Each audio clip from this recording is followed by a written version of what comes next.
An innocent teenager died. He's the worst one of all. Her face had been so badly beaten you couldn't even recognize her. He had 3 different chances to say no, to change it, to not let it happen. He is our Charles Manson. Ryan, how many years have you been here? Currently incarcerated 14 years and a month. I became incarcerated at 20 years old. When I met Ryan Holle at Florida's Walton Correctional Institution, he was optimistic and spirited. Even for a man whose destiny was life in prison, convicted for the murder of his friend, 18-year-old Jessica Snyder. She was viciously beaten to death with the butt end of a rifle. Holle's sentence in connection with that murder, 1 stop short of lethal injection. When I was convicted, I was given natural life without the possibility of parole. And when you hear how that daunting life sentence came to be, you may feel as outraged as many of the nation's respected legal minds. He didn't participate in the actual crime. He never left his house, he was sleeping. Then again, maybe you won't. Have you ever lost sleep over the case? No. The story begins, like so many we follow, with a portrait of innocent youth. He was a good kid. I mean, he was studious. He didn't even open a book. He got straight A's. Growing up, Ryan's mom, Sylvia, then a single parent, joined the Navy just to keep her children in a disciplined environment. My kids were raised on Navy bases around the world. Were you raised to respect law enforcement? We never had any trouble with law enforcement. When Sylvia married longtime love John Garnett, That's one happy family there. Ryan happily gave his mother away. Ryan's friend Jessica Snyder was a guest at the wedding, but 4 days later, her skull would be bludgeoned to pieces. It was one of the worst I've ever seen. But why is Ryan Holle paying the ultimate price for Jessica's murder when even the prosecutor admits this? Ryan didn't plan this. No, he didn't plan it. I absolutely had no idea. How could I get in trouble for something that I was never at the scene of the crime?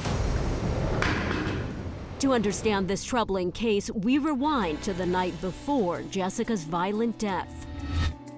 Ryan threw a party at the Pensacola, Florida home he shared with his sister Heather and Ryan's roommate, Billy Allen.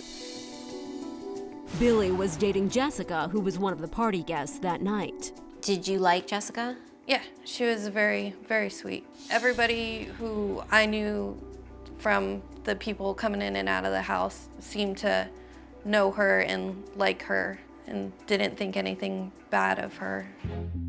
As for Ryan's roommate, Billy Allen, well, Heather wasn't exactly feeling the love. He just always seemed sketchy to me. There were even rumors that Billy not only dated Jessica, but had a fling going with her mother, Christine, as well. So it's possible that Billy was dating Jessica and the mother? Well, that's possible. But I do remember during the course of the investigation that came out. Billy had revealed to a few friends that Jessica's mom kept a safe in her home. They believed that there was $20,000 in cash in the safe.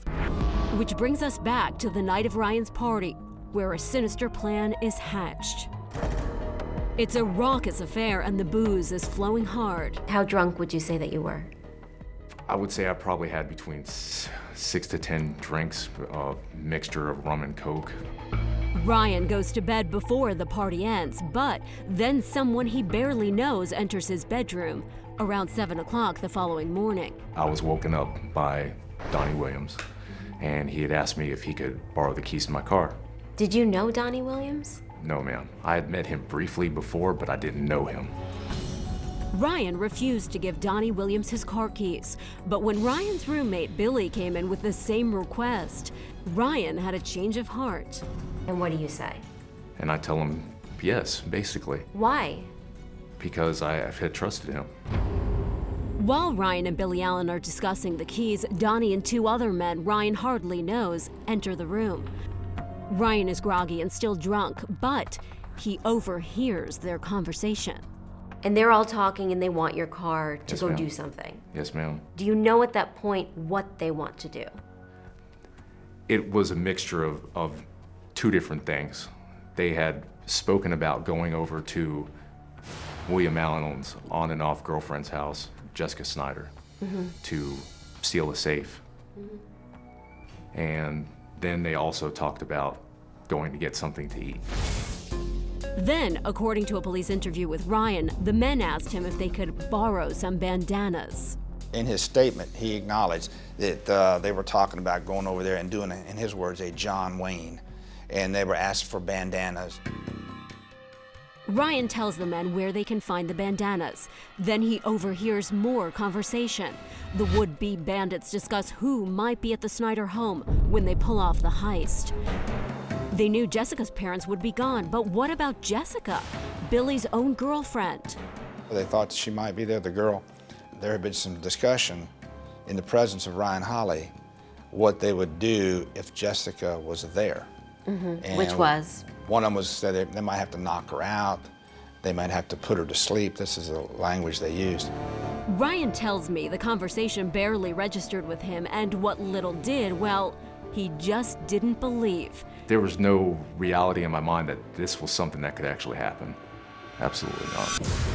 Coming up, a band of thugs with a menacing lust for drugs and money turns murderous. He just kind of snapped and just kept pounding and pounding and pounding on her face and her head with the shotgun. There was not much left after that. And what exactly is Ryan Holle's role in this brutal crime that got him life behind bars without the possibility of parole? You'll be stunned. How could this happen to me? What did I do? I didn't do anything.